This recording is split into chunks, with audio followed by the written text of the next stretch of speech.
welcome our next guest who joins us from Hong Kong on behalf of InvestHK to share the current landscape for investment in the region. Mr. Christopher Hui is Secretary for Financial Services and the Treasury in Hong Kong, and to speak to him, I'd like to welcome back Michael Hayman, co-founder of Seven Hills. Else to talk? Go and have a seat.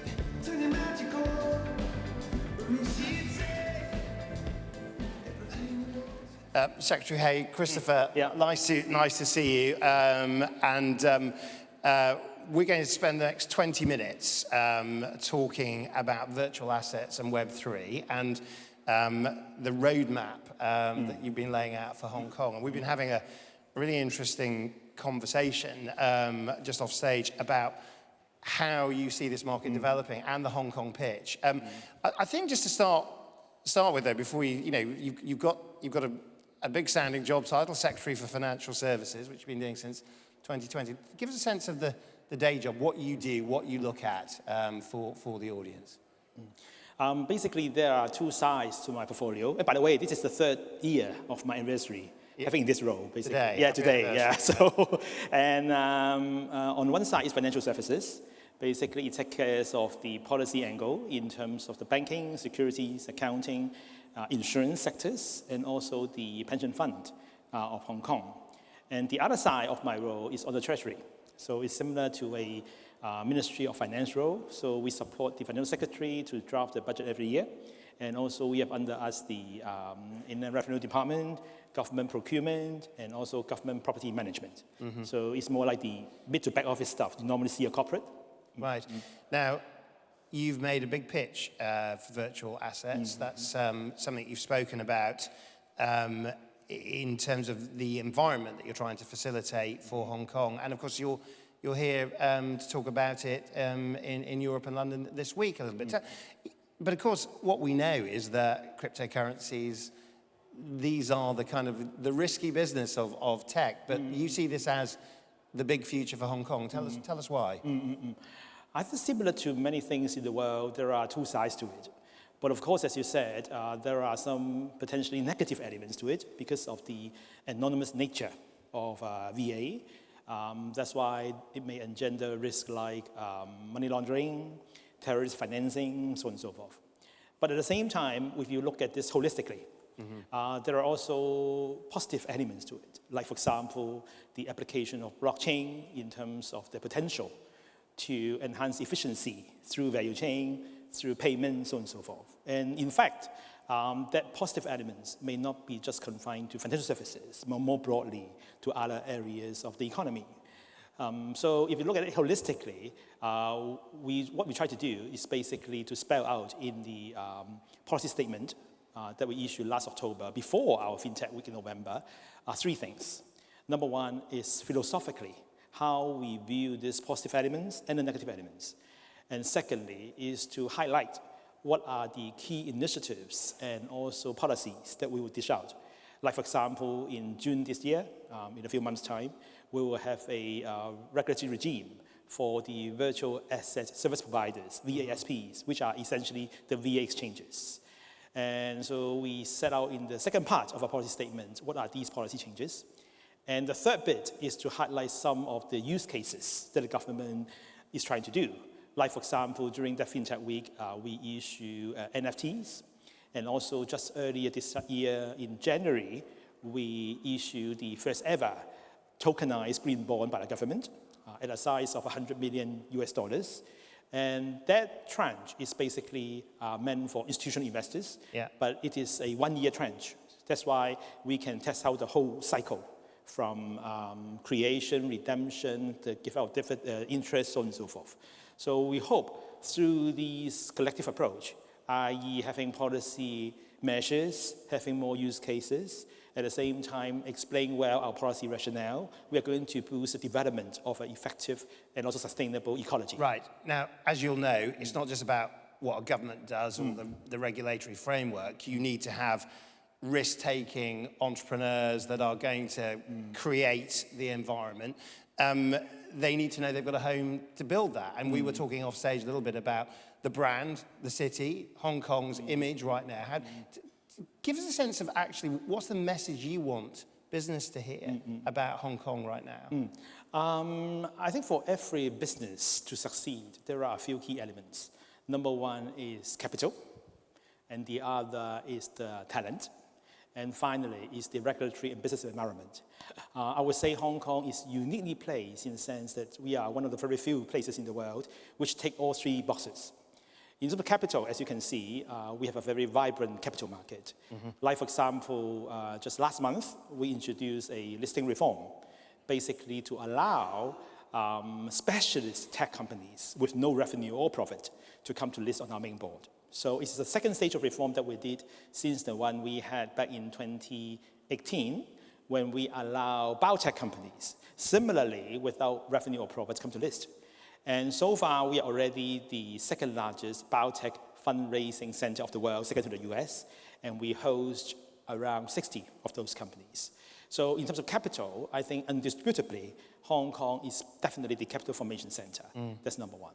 And number two, on the business of regulatory environment, what we try to do is to provide a holistic, sustainable, and also highly predictable regulatory environment for the market to operate on. And I'm sure that's exactly what the VA sector needs. And that's why we put in our law to be effective in June, as I highlighted, to regulate these virtual asset service providers. And at the same time, we've already allowed ETFs, which are accessible by retail, with VA futures as underlying. We already have 3 in our market. And in terms of our virtual asset service providers, we are also now consulting the market in terms of the guardrails that we need to put in place to allow retail participation in those exchange platforms. So you can see that we have very concrete measures and also a very facilitating regulatory environment, striking the balance between risk and also benefit to make sure companies can operate. But you still are operating in a sector which is vulnerable, largely unregulated. There are real, I suppose there are risks as well as rewards that are part of this story in terms of actually how you build this kind of future of digital assets. In terms of the risk appetite that you have in your role as a financial services secretary, I mean, is this a place that you want the risk takers to build that future for their businesses? I'm looking at the sort of the companies that you've attracted from across the Asia-Pacific region. Presumably that's just the first chapter of companies that you'd like to attract. Yeah, if you look more closely at the regime that will be effective in June for our virtual asset exchanges, vis-a-vis those in the past, I think what you see is our regime is a comprehensive one, a holistic one. Because previously the regimes that we had in the world is more focusing on anti-money laundering or payment side. But we are well aware at the outset that there is more than that, because fundamentally, even VA is outside mainstream finance. They present risks very similar to mainstream finance. So our regulatory approach is very simple. That is, if there are similar risks, we will put together similar regulation and subject those risks to them. And specifically, like for example, for the VA service providers regime that we are now trying to be effective in June, we specifically have measures to take into account investor protection. Like, for example, we have to ensure that the exchanges will have the client's asset being segregated from the exchange. So there's a client asset segregation. And at the same time, we will have requirements to ensure the financial resources of the exchanges. And finally, we have requirements to ensure that any conflict of interest will be minimized. Like, for example, the exchange themselves cannot operate in their own market, proprietary market-making activities. So you can see that what we have is basically reflective of a global emerging consensus in this area, yet at the same time, we are the pioneers who have done it first. And one of those elements of the global consensus is obviously a bridge between the UK and Hong Kong in terms of this whole move into digital assets and that future. Tell us a little bit about that. What's to play for? What should companies here be thinking about in terms of the opportunities of the market you're developing? I can quote you a figure here, because we have around like 4,000 to 5,000 startups in Hong Kong. And among them, a quarter has founders who are from places other than Hong Kong. And within that quarter, basically the UK has the largest share with the non-Hong Kong founders among our startups. I think that's illustrative of the commonalities that we have, including we both speak English, we have the common law system, and also at the same time, we are both international and small. And that's why we need to have a market which is larger than our economy to serve. Do you see some similarities between the UK's development of FinTech, it's sort of off the back of the financial crisis, and actually developing something brand new, and what you're trying to do with Web3 and crypto? I think in terms of the journey that we are taking, basically, as you said, it is basically a trade-off in terms of highlighting the risk, at the same time try to mitigate them through regulation and to ensure this environment for them to grow. And that's why in our policy statement issued in October, we said out clearly that we see that Web3 or VA is going to stay. But the issue for us is how we can regulate it and put it in a sustainable environment for it to grow into a sustainable ecology. And that's exactly what we have been doing, we'll continue to do. Yeah, I mean, the other thing is, I mean, we talked a lot about, I guess, the risks, but there are the rewards here. You know, there are issues like income inequality that can be addressed. There are all sorts of opportunities that things like Web3 bring in terms of new income streams for many of those that may not have had availability to access it in the past. I mean, give us a sense of that ambition, that sense of actually what the wider opportunities that Web3 brings to the global economy, your economy, people's everyday lives. I think at a more immediate angle, you can see that definitely there are new job opportunities being created. Like, for example, when I look at my boys, two boys, one only like 11 years old, who's already trading NFTs with his peers in school. And so you can see that there's a tremendous potential in terms of our younger generation embracing this sector. So more opportunities created is definitely a good thing for them. I think this is more on the immediate practical side. And going forward, I would say that with more VA being made available, at the same time with more security token being made available, I think there will be potentially more markets being created, which otherwise would not exist. Because one of the key elements for a market to be credible or sustainable is about liquidity. And the use of technology basically enable that liquidity, which otherwise may not exist, to emerge. So I would envisage that many of these asset classes may become tradable or marketable product. And in that regard, we are also revising our security token offering regulation in such a way that to see how we can strengthen our guardrails to ensure that retail can also participate. I mean, the thing I'm thinking about, and we spoke about this off stage, is that, I mean, throughout my life of visiting Hong Kong, I've always thought about its creative and entrepreneurial energy as being a big part of its story, and that's a big part of its appeal. In terms of, you know, bringing us up to date with the story and how that applies to developing a frontier part of the technology stack, why do you feel that Hong Kong's got the right stuff to actually be really good at this and to become a global capital for Web3? As I said earlier, there are, to me, three elements for success in business: capital, talent, and also a facilitating regulatory business environment. I mentioned capital, I mentioned business and regulatory environment, and I can talk about talent, because after all, if you look at Hong Kong people per se, we are very smart people in the sense that they are highly critical of the government. So it makes my job very difficult. But that said, at the same time, it makes them very creative and innovative.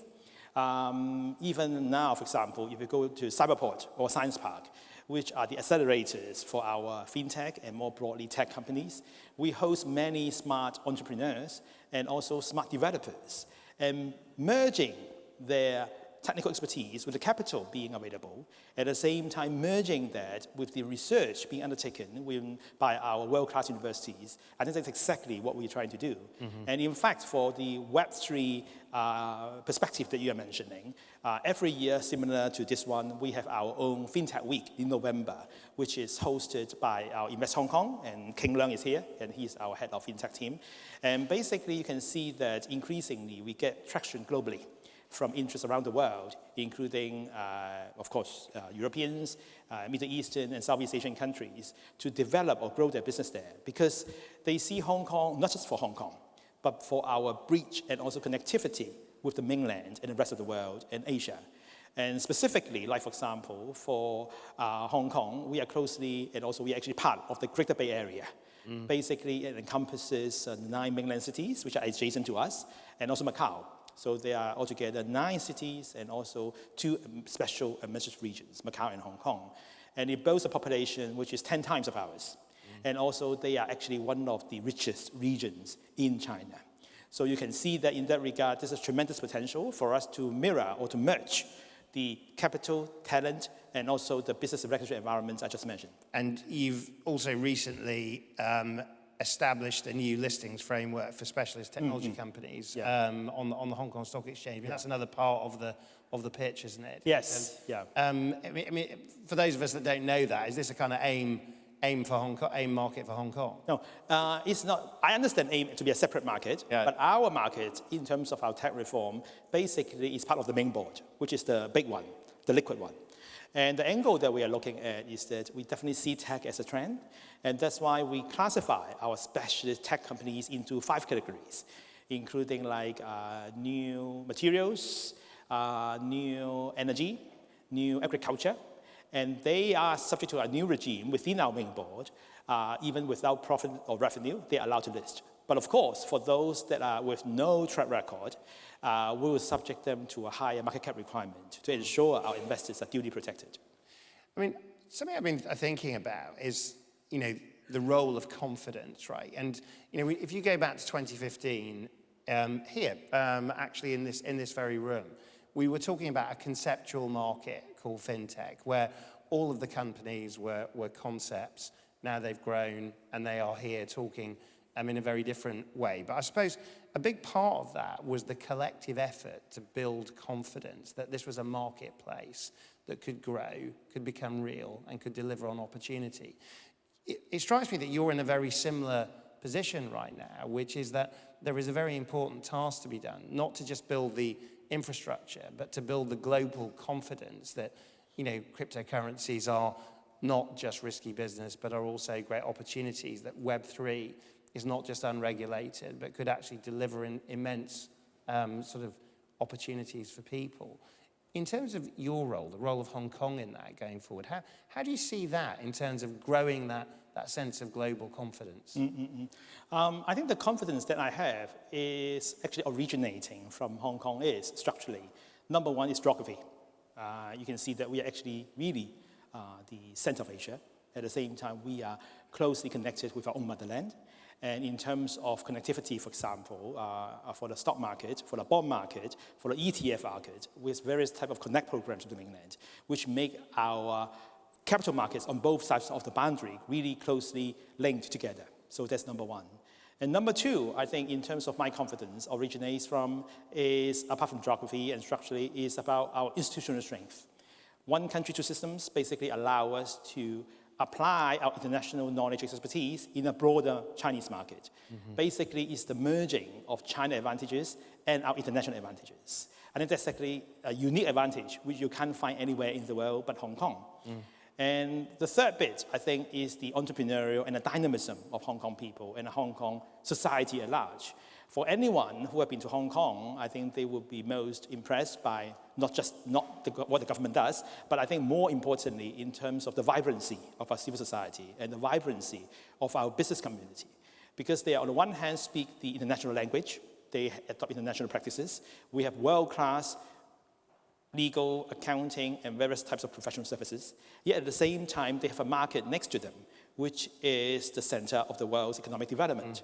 I think all these are actually unique advantages which underpin my confidence. And I suppose advantages are only any good if you do something with them. I mean, I would suggest that possibly the UK story with FinTech over the last few years has been one of real ambition to do something with those. I mean, are there going to be any learnings you're going to take back in terms of the sorts of things that you think should be done from a Hong Kong perspective? Yeah, I think there are a lot we can do between London and UK. That's why I'm here. First of all, we are similar in the sense that we have very high FinTech ambition. And secondly, we are both small as economies, yet at the same time ambitious in terms of what market we want to serve, which should be bigger than ours. And to quote your figure, like for example, we always quote the asset under management in Hong Kong. which is broadly not just about the capital, not about the listed market, but private market altogether. Basically, the AUM managed out of our city is more than 4.6 trillion US dollars. It is 12 times of our GDP, and that's very illustrative of the very fact that we are small, yet at the same time highly efficient, and also has global as the ambition. And finally, I would say, apart from our ambition in FinTech, our global connectivity is our structural advantages as being a city which is most international in China, yet at the same time can combine both Chinese and also global advantages to serve everyone's business needs here. Chris Wei, thank you so much for sharing the roadmap for Hong Kong. Thank you very much. Thank you. Thank you, Michael. Thank you. Thank you. Cheers.